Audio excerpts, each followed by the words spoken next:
Саламатсыздар оқушылар. Бүгінгі таңда елімізде болып жатқан төтенше жағдайға орай қашықтан оқыту барысында алғашқы сынама сабақты бастаймыз. Сабағымыздың тақырыбы сәулет өнерінің тарихы.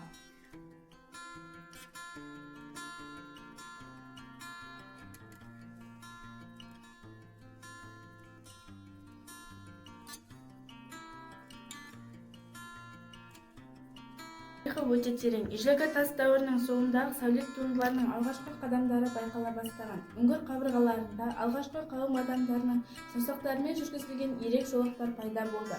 Ал адамның ең 5-6 сабақ. Заманауи сәулет өнері. Дәстүр мен жаңашылдық. Қазақтың киіз үйіне ұқсас сәулет туындысы 1972 жылы қолданысқа берілген. Шеңберленіп келген ғимарат төбесі күн